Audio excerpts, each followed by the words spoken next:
Assalamualaikum warahmatullahi wabarakatuh. Perkenalkan, nama saya Indah Kirana Sumarman dengan NPM 212151015. Saya dari kelas 2021A untuk mata kuliah TIK dan Media Pembelajaran Matematika, jurusan Pendidikan Matematika, Fakultas Keguruan dan Ilmu Pendidikan Universitas Siliwangi. Baik, di sini saya akan menampilkan sebuah contoh mengenai media pembelajaran berbasis ICT tentang materi matematika, yaitu persamaan garis lurus, yang saya buat berdasarkan studi kasus tentang kesulitan pembelajaran di masa pandemi COVID-19 melanda Indonesia dan juga dunia. Adapun kesulitan yang saya alami dan telah saya alami, yaitu mengenai pemahaman dari materi yang disampaikan oleh guru kepada kita sebagai siswa pada masa pandemi.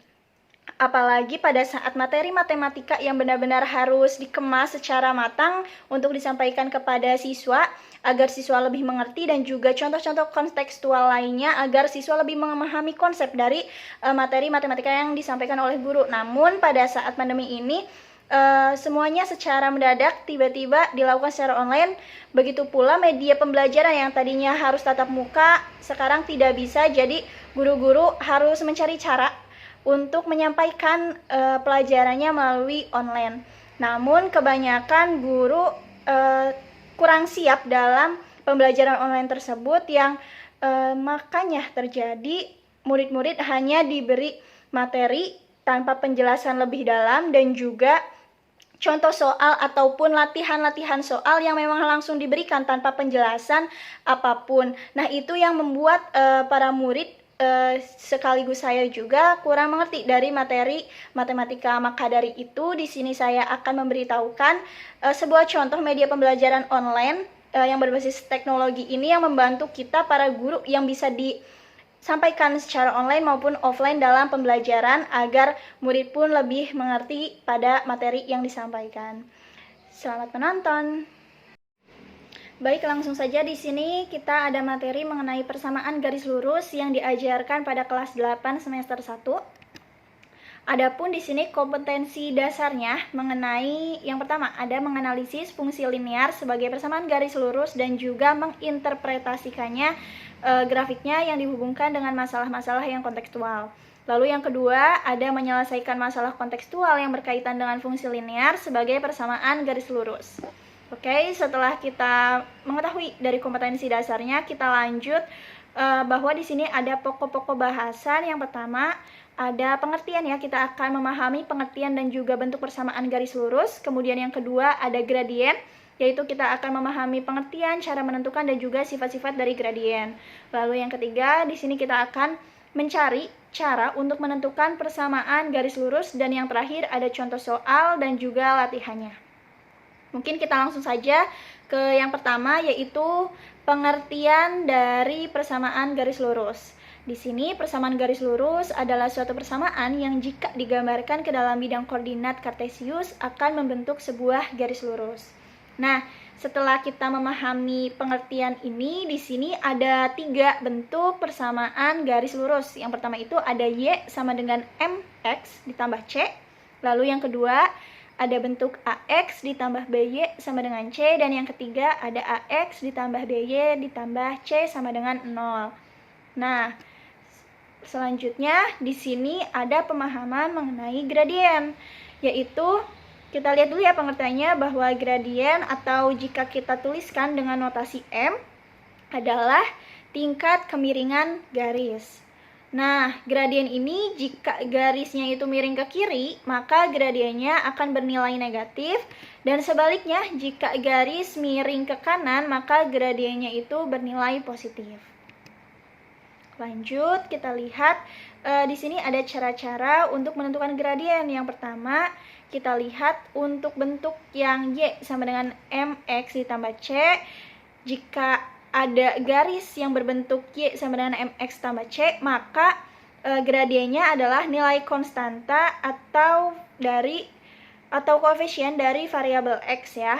Lalu yang kedua ada bentuk AX ditambah BY ditambah C sama dengan 0, maka kita bisa mencari gradiennya dengan cara mencari negatif A, yaitu koefisien dari variabel X, dibagi dengan B, yaitu koefisien dari variabel Y. Maka didapatlah gradiennya. Lanjut, yaitu cara ketiga, jika ada melalui dua titik, yaitu X1, Y1 dan juga X2, Y2, maka kita bisa mencari gradiennya dengan cara Y2 dikurangi Y1 dibagi dengan X2 dikurangi X1. Oke, selanjutnya di sini juga ada sifat-sifat dari gradien. Yang pertama ada sejajar dengan sumbu X. Jika garis tersebut sejajar dengan sumbu X, maka gradiennya akan bernilai 0. Selanjutnya jika gradien itu sejajar dengan sumbu Y, maka gradiennya itu tidak terhingga atau tidak dapat kita cari si gradiennya itu berapa. Dan juga yang ketiga, jika dua garis yang sejajar, maka M1 gradien dari garis yang satu akan sama dengan M2 atau gradien garis yang kedua. Lanjut, yang keempat itu ada dua garis yang tegak lurus. Jika ada dua garis yang tegak lurus, maka M1 atau gradien garis pertama dikali M2 gradien garis kedua, maka hasilnya adalah negatif 1. Oke, di sini juga ada menentukan persamaan garis lurus ya. Yang pertama, persamaan garis lurus melalui titik A, yaitu X1, Y1 dengan gradien M.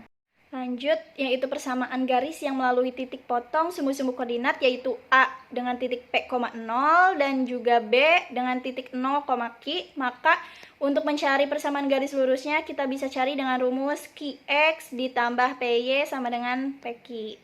Lanjut, yang ketiga atau yang terakhir, cara menentukan persamaan garis lurus. Jika persamaan garis melalui titik A dengan titik A X1, Y1 dan juga titik A X2, Y2, maka kita bisa mencarinya dengan rumus Y dikurangi Y1 per Y2 dikurangi X1 sama dengan X dikurangi X1 per X2 dikurangi X1.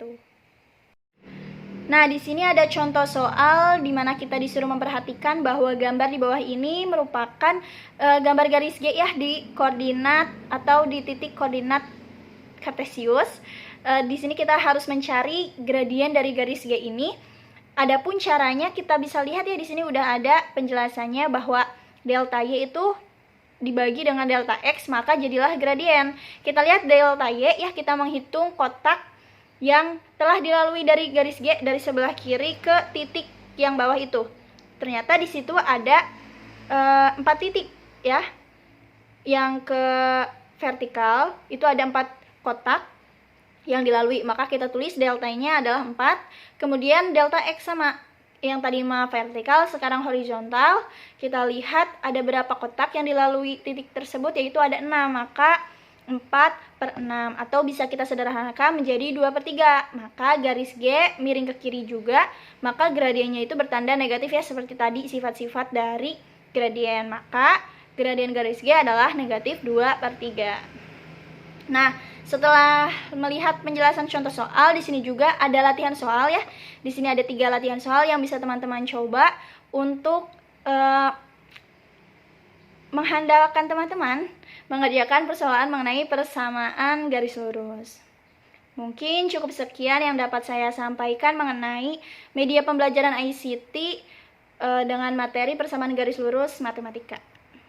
Sekian dari saya. Wassalamualaikum warahmatullahi wabarakatuh.